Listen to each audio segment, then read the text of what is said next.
6 MMO releases, alphas, betas, countless delays. For a year that was supposed to be all about MMOs, we sure didn't end up in a spot where we have much new to play. Out of the 10 plus expected to release or be playable in some manner, we got 6. Of those 6, only 1 has more than 10,000 players, and that 1 isn't doing so hot. It seems Amazon's MMORPG New World is fundamentally broken. Not only is it hemorrhaging players, it has also had tens of thousands of gold coins injected into circulation via a replication glitch. Is this just the way things will be forever? Will we ever get an MMO release that echoes the early days with the excitement and mystery of a new world to explore and make memories in? I want to try and answer why these games failed and what MMOs need to do in the future to compete with the rest of the gaming market. A lot of developers seem interested in making MMOs going into 2022 and beyond, but if current trends are followed, these will most likely die as well. 1. Lack of innovation. Some games try to be different, but fell flat.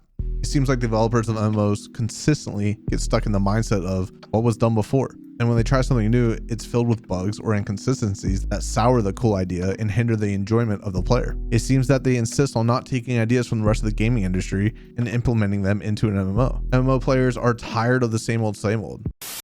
Thank you for saving me from those vampires, hero. Returning my garlic to me sure was a great idea. I had such a great time on this quest. MMOs don't have to mean boring, repetitive gameplay. MMOs could simply be a lot of people doing the same thing together and making memories. So that thing needs to be fun and innovative. Where's my first-person magic-wielding PvP full loot MMO? Where's my mech suit massive world boss fighting MMO? Where's my underground racing heist MMO? There are so many ideas that haven't been tested because developers are too scared to try anything new. Why should they try something new though? Unfortunately, trying something new is risky. And at the end of the day, making games is about money. Are MMOs too expensive to try new ideas? I argue that.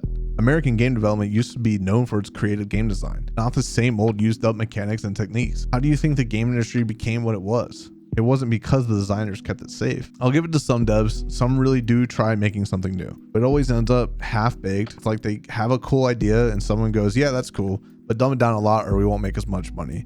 Or their idea is so precious to them that they won't hear any feedback from the players and iterate on it.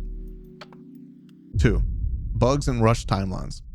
I get it. MMOs are hard to make. It's a lot of work getting a lot of people in the same place, all experiencing a world together. But with the current technology we have, there's no way it's any worse than what we had in the early 2000s. So why is it consistently an issue? Every new MMO that has come out this year has had ridiculous bugs or server connection issues. These things make gamers turn off your game and move on. Most games in general have bugs, but with MMOs, it always seems to hit a little bit harder because we are not just playing a game when we play an MMO.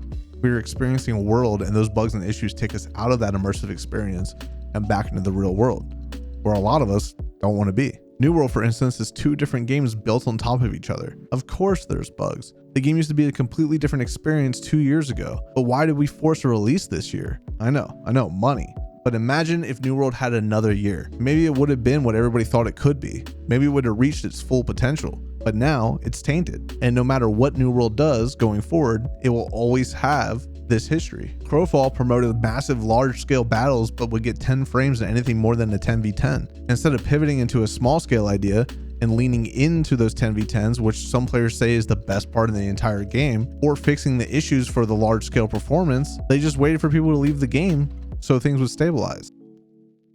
3. Greed. I remember a day when you could work really hard in a game to earn something that was cooler than your friends. Something that no one else had and everybody was in awe of. Now the greed has gotten so strong that the sense of accomplishment is mostly gone from gaming, and especially MMOs. I'm not saying I hate skins and the sort, but it's the lack of meaningful content and rewards that makes having those cosmetics worse. Sure, give me cosmetics if you have to, but also add cool shit for me to earn in the game.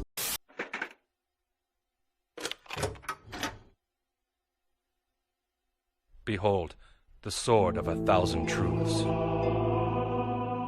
And then there's always the pay to win discussion. Every MMO has some sort of damn convenience item or optional monthly sub or something in it that you can pay to make your experience a little bit easier or a little bit better. And you bet your ass if you want to be a top player in the game, you're buying it. Unfortunately, it's the state of gaming and we won't be able to get rid of it. But personally, it's why I'm happy Mortal Online 2 has stated that they won't be doing any type of microtransactions, but will have a monthly sub to play their game. I'll gladly support that if the game I'm getting is complete and the rewards and cosmetics are earned inside of the game. Lastly, you and me. Guys, I hate to say this, but we need to look in the mirror and take some of the blame ourselves. Gamers, especially MMO players, have become so entitled and so hard-headed that anything that challenges our perfect ideal of a game is instantly trash, killing it before the game even gets going. We all do this, including myself. The overhyping leads to these games never living up to what we have in our heads.